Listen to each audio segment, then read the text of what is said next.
বাংলাদেশ নিয়ে ভারত এবং পাকিস্তান আবার সেই পুরনো বিরোধে জড়িয়ে পড়েছে এবং এই বিরোধটি অতীতের যে কোনো সময়ের চাইতে ভয়ঙ্কর আকার ধারণ করছে। কারণ কি? কারণ হলো বাংলাদেশের যে অভ্যুত্থান, মানে বাংলাদেশ নামক রাষ্ট্রটি যে সৃষ্টি হলো, এটি মূলত রয়ের কারসাজি, ভারতের মহান মুক্তিযুদ্ধে সরাসরি অংশগ্রহণ এবং পাকিস্তানকে একটা দাঁত ভাঙা জবাব দেওয়ার জন্য ভারতের সর্বোচ্চ বিনিয়োগ। এবং এটা ভারত শুরু করেছিল 1953 সন থেকে।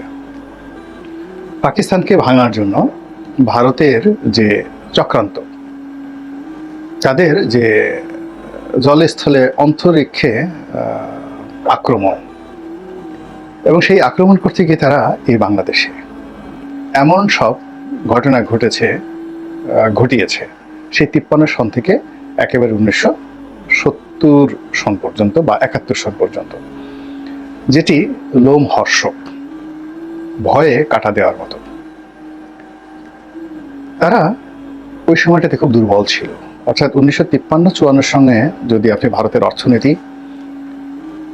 আর পাকিস্তানের অর্থনীতির কথা চিন্তা করেন, তাহলে পাকিস্তান ওই সময় এশিয়ার মধ্যে সবচেয়ে ধনী রাষ্ট্র। এমনকি জাপান, সৌদি আরব, তারাও তখনও পাকিস্তানের পর্যায়ে পৌঁছতে পারে। 50-এর দশকে পাকিস্তান পৃথিবীর অত্যন্ত শক্তিশালী একটি রাষ্ট্র, অর্থনৈতিকভাবে, সামরিক দিক থেকে। এমনকি 54 সনে তাদের অবস্থান ইংল্যান্ডের সাথে ভালো ছিল। আপনারা অনেকে হয়তো শুনে হাসবেন, কারণ হলো ইংল্যান্ড প্রায় 1947 সালে দেউলিয়া হয়ে গিয়েছিল। এতটা দেউলিয়া যে তারা একটা দ্বিতীয় বিশ্বযুদ্ধের পরে সাধারণ নির্বাচন তারা করতে পারার মতো অবস্থানে ছিল না। ফলে পৃথিবীর যে প্রথম তত্ত্বাবধায়ক সরকার, সেটি সেই ইংল্যান্ডে শুরু হয়েছিল দ্বিতীয় বিশ্বযুদ্ধের পরপর। তো সেখানে উইনস্টন চার্চিল যুদ্ধকালীন প্রধানমন্ত্রী ছিলেন। তখন ব্রিটেনের যে যত সম্মিলিত বিরোধী দল, তারা বললো যে আমাদের ফাইন্যান্সের অবস্থা খুব খারাপ, এখন জাতীয় নির্বাচন করা সম্ভব না, আপনি এই দায়িত্ব কয়েক বছর চালান, এরপরে টাকা পয়সা হলে আমরা একটা নির্বাচন করব। তো যাই হোক, এখন সেই ছিল মানে ব্রিটেনের অবস্থা। তাহলে পুরো ব্রিটেনের এই অর্থনৈতিক মন্দাটা 50-এর দশকের পর্যন্ত ছিল।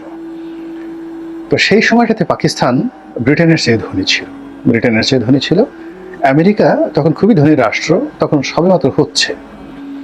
কিন্তু তখন আমাকে জিডিপিটা দেখতে হবে যে তখন আমেরিকার জিডিপি আর ভারত মানে পাকিস্তানের জিডিপিটা কোন পর্যায়ে ছিল। কিন্তু বুঝতে হবে 1953-54 সনে এশিয়ার সামরিক এবং অর্থনৈতিক পরাশক্তি ছিল পাকিস্তান।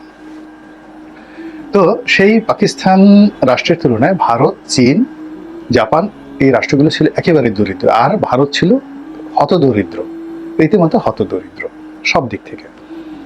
তো সেই হতদরিদ্র রাষ্ট্রটি, পাকিস্তান রাষ্ট্রটিকে ভাঙার জন্য তাদের রাজকোষ থেকে যে টাকা ব্যয় করেছে ওই জমানাতে, তো বোঝার চেষ্টা করুন, এটা হলো যে একটা দরিদ্র মানুষ যখন আপনাকে তার অন্নটি দিয়ে দেয় বা নিজের হাতটি কেটে দেয়, একটা কিডনি খুলে দেয়, ওটা যেভাবে গুরুত্বপূর্ণ, তেমনি বাংলাদেশ ভাঙার জন্য 53-54 সনে, 56 সনে, 58 সনে ভারতের যে বিনিয়োগ, এটি রীতিমতো একটি কিডনি বিক্রি করে কারো ক্ষতি করার চেষ্টা করার মতো, সেটা ভারত করেছে এবং খুবই ম্যাটিকুলাসলি পরিকল্পনা করে করেছে।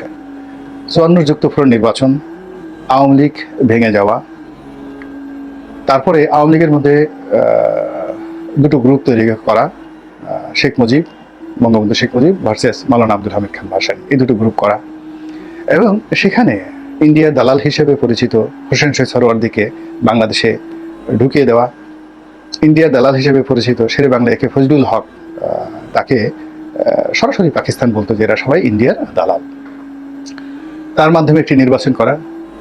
আবার সেই নির্বাচনকে যখন বানচাল করে দেওয়ার সর্বোচ্চ চেষ্টা পাকিস্তান করলো, পাকিস্তানের মুসলিম লীগ থেকে শুরু করে সামরিক বাহিনী যখন চেষ্টা করলো তাদেরকে বিপদে ফেলার জন্য, সেই আদমজি জুট মিলে সে আগুন লাগিয়ে দেওয়া, পাটের গুদাম, নারায়ণগঞ্জের বড় বড় পাটের গুদামে আগুন লাগিয়ে দিয়ে পুরো দেশকে অস্থির করে দেওয়া, তারপর লতিফ বাওয়ানির জুট মিল থেকে শুরু করে সব জায়গাতে পুরো বস্ত্র সেক্টরে, 55 সনে 56 সনে 58 সনে ভারতের যে বিনিয়োগ, এটি রীতিমতো একটি কিডনি বিক্রি করে কারো ক্ষতি করার চেষ্টা করার মতো, সেটা ভারত করেছে।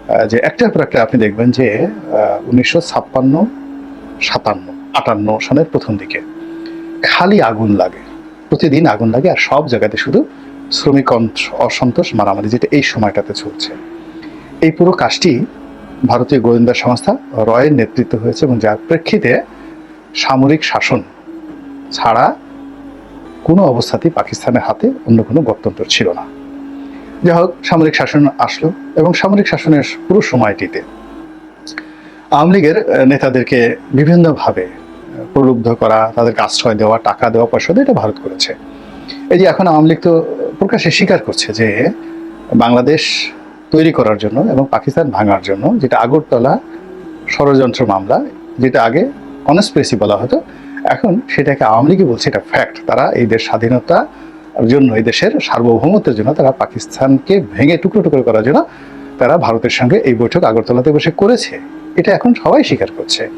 তাহলে বোঝার চেষ্টা করুন যে ভারত সেই 1953 থেকে তাদের যে নেহেরু ডক্ট্রিন ছিল, সেই ডক্ট্রিনকে বাস্তবায়ন করার জন্য কি পরিমাণ আত্মত্যাগ তারা করে আসছে, এবং এখন পর্যন্ত তারা করছে শান্তি বাহিনীর সৃষ্টি, শান্তি চুক্তি করা, আওয়ামী লীগকে ক্ষমতায় আনা, এখানে লেন্দুব দর্জি তৈরি করা, এখানে যাকে বলা হয় সিকিম বানানো, বা একটি করদ রাষ্ট্র তৈরি করা, মানে স্বাধীন থাকবে কিন্তু আমাদের অধীন। এটার জন্য রয়ের plan A, plan B, plan C তাদের ছিল।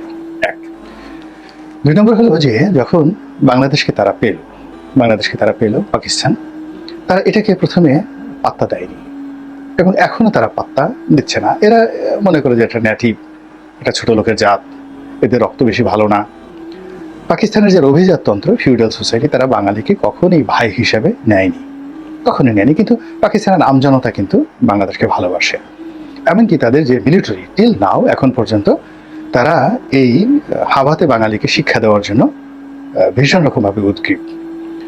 তো এরপরে তারা যে কাজটি করেছে পুরো পাকিস্তান জমানাতে, তারা এদেশের মিলিটারি ব্যুরোক্রেসি, সিভিল ব্যুরোক্রেসি এবং জুডিশিয়ারি, সেখানে তাদের যে ভাবধারা প্রতিষ্ঠিত করেছে, সেই ভাবধারাটা কিন্তু এখনও চলমান। আমাদের দেশের রাজনৈতিক অঙ্গনে পাকিস্তানের কোনো জনপ্রিয়তা নেই, কিন্তু আপনাকে বুঝতে হবে যে এদেশের মিলিটারি, এদেশের সিভিল সার্ভিস, এরা সবাই ভারতের নাম শুনতে পারে না।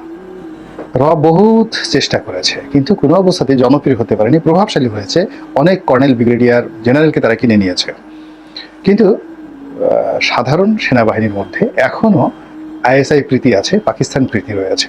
এর কারণে ওই শুরুটা, ট্রেনিংটা এমনভাবে চলে আসছে যে অস্থি মজ্জায় জুডিশিয়ারিতে, সিভিল সার্ভিস, এখনও যদি বলা হয় বিসিএস, আইসিএস, আমাদের সিভিল সার্ভিস তাদেরকে গণ্য করে না। কিন্তু যখন বলা হয় সিএসপি, তখন এখনও দেখবেন যে অনেক সিভিল সার্ভিসের কর্মকর্তা বলে বেড়ান যে আমার বাবা ছিলেন সিএসপি।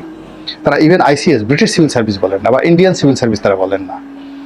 তো তারা সিএসপিটাকে খুব প্রেফার করেন। তো এটি মূলত আইএসআইয়ের একটা বিনিয়োগ, যে তারা যখন দেখলো যে পলিটিক্যাল সেক্টরে কোনো অবস্থাতেই তারা জনপ্রিয়তা পাচ্ছে না, পলিটিক্যাল সেক্টরে ভারত জনপ্রিয়তা পেয়ে গেছে, তখন তারা এই 3টা সেক্টরে বিনিয়োগ করা শুরু করলো, এবং সেই বিনিয়োগটি সেই 53 সন থেকে এখন পর্যন্ত সেখানে রয়ে গেছে। যাই হোক, তো আওয়ামী লীগের জামানাতে যেটি হয়েছে সেটি হলো উল্টো ফল, অর্থাৎ পলিটিক্যাল সেক্টরে যেখানে পাকিস্তান ছিল পুরো একেবারে অ্যাবান্ডেন্ট, সেই জায়গাতে পাকিস্তানের প্রতি একটা সহানুভূতি তৈরি হয়, গোপনে, প্রকাশ্যে নয়। দ্বিতীয়ত, ভারতের প্রতি যে মানুষের একটা বিরোধিতা ছিল, এটা মানে প্রবল আকার হতে থাকে। আর প্রো ইন্ডিয়ান যে পলিটিশিয়ান যারা ছিলেন, দীর্ঘদিন ধরে সব দলের মধ্যে ছিলেন, যারা মুক্তিযুদ্ধের ধারক, মুক্তিযুদ্ধের বাহক, মুক্তিযুদ্ধের পক্ষের শক্তি, এই সকল কথা বলে মূলত ইন্ডিয়াকে সার্ভ করতেন, তারাও আওয়ামী লীগের কুকর্মের কারণে, বাড়াবাড়ির কারণে একেবারে সবার নাক মুখ সব নষ্ট হয়ে গেছে। তো এই অবস্থায় যখন আওয়ামী লীগ সরকারের পতন হলো, তখন এটি একটা টাগ অফ ওয়ারে পরিণত হয়েছে, একটা প্রতিশোধের পর্যায়ে চলে এসেছে।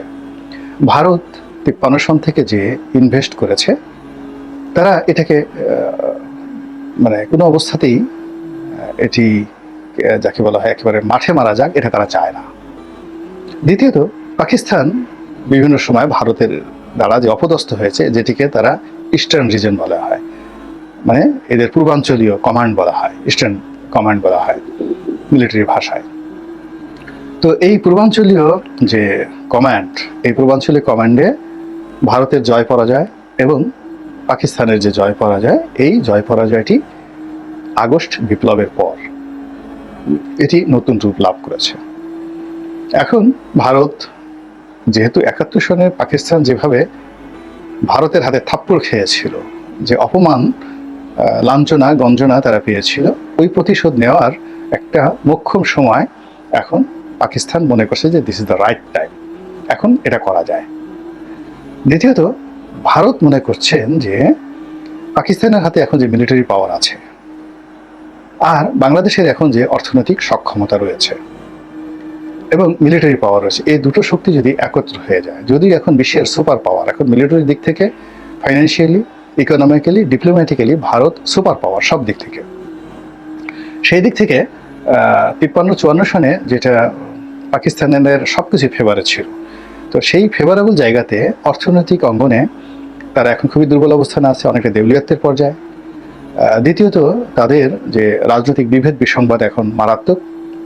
আর তৃতীয়ত, যে ডিপ্লোম্যাটিক অঙ্গনে তাদের যে রেপুটেশন ছিল 1954-এর দিকে, এই রেপুটেশনটা এখন জঙ্গিবাদ, ইসলাম ফোবিয়া, এই জিনিসগুলো আক্রান্ত হয়েছে এবং প্রতিবেশী রাষ্ট্রগুলোর সঙ্গে তাদের যে দহরম মহরম সম্পর্কটা ছিল, আফগানিস্তানের সাথে সম্পর্ক ছিল, পাকিস্তানের মানে চীনের সাথে ছিল, তো চীনের সাথে সম্পর্কটা এখনো আছে, কিন্তু ভারতের মদদে আফগানিস্তান এখন রীতিমতো পাকিস্তান আক্রমণ পর্যায়ে চলে গেছে, ভারত এখানে প্রমোট করছে। তো সেই জায়গাতে এখন বাংলাদেশকে যদি একটা নতুন ব্যাটেল ফিল্ড বানানো হয়, তো এই ব্যাটেল ফিল্ডটি ভারতের যে 7 সিস্টার রয়েছে, সেই 7 সিস্টারটিকে তছনছ করে ছেড়ে দেবে। এবং এই তছনছের কিছু লক্ষণ গত 5 মাসে আপনারা দেখেছেন। যারা পলিটিক্যাল অ্যানালিস্ট তারা বুঝতে পেরেন, কিন্তু সাধারণ জনগণ কিন্তু এখন পর্যন্ত বুঝতে পারছেন না যে গত 5 মাসে জুডিশিয়ারি থেকে, আগেই বলেছি যে জুডিশিয়ারিতে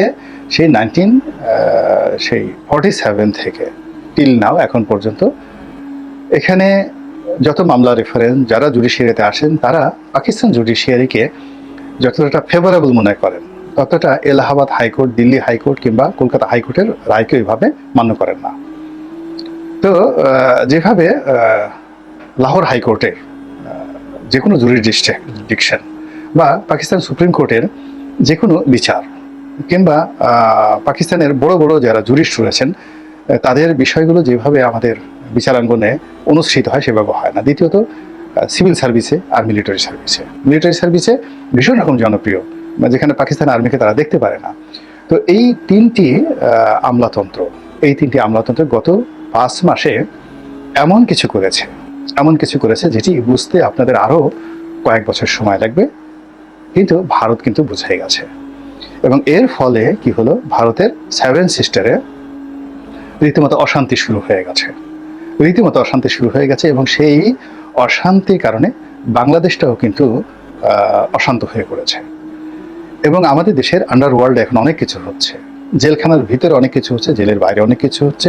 আমরা যে এগুলো বাইরে খুব টুকিটাকি যে সমস্যাগুলো দেখি, যে এই ভ্যাট বেড়ে গেল, সরকার পারছে না, আইন শৃঙ্খলা হচ্ছে না, কবে নির্বাচন হবে, দিস নট দ্য প্রবলেমটা আরও অনেক গভীরে। এবং এখানে মোসাদ, সিআইএ এই 3টি প্রতিষ্ঠান খেলছে একদিকে, আর অন্যদিকে আইএসআই এককভাবে খেলছে উইথ চায়না। এবং এই খেলাধুলার ফলে বাংলাদেশের কি হবে, চট্টগ্রামের কি হবে, কক্সবাজারের কি হবে, রোহিঙ্গাদের কি হবে, আরাকানের অবস্থা কি হবে, ভারতের 7 সিস্টারের অবস্থা কি হবে, ফেনী নদীর কি হবে, বাংলাদেশের চিকেন নেকের কি হবে, ভারতের চিকেন নেকের কি হবে, এই পুরো জিনিসগুলো নিয়ে এই দুটো শক্তিশালী গোয়েন্দা সংস্থা অর্থাৎ র এবং আইএসআই রীতিমতো যুদ্ধে নেমে পড়েছে। আর আমরা সেই যুদ্ধের জাতাকলে কখন কোন অবস্থার মধ্যে পড়ে যাব এবং কখন কোন ঘটনা কে নায়ক হবে কে খলনায়ক হবে আমরা এখনো কিন্তু বুঝতে পারছি না। সামনের দিনগুলো আল্লাহ রাব্বুল আলামিন যেন আমাদের জন্য ভালো করে দেন, এই প্রার্থনাই শুধু করছি। আমাদের দেশে যেন হামাস তৈরি না হয়, আমাদের দেশে যেন মধ্যপ্রাচ্যের মতো জটিল রাজনৈতিক আবর্ত তৈরি না হয়। আমরা পরাশক্তিগুলোর খেলনা পুতুলে যেন পরিণত না হই, মহান আল্লাহর কাছে সেই প্রার্থনা করছি। আসসালামু আলাইকুম রহমতুল্লাহি।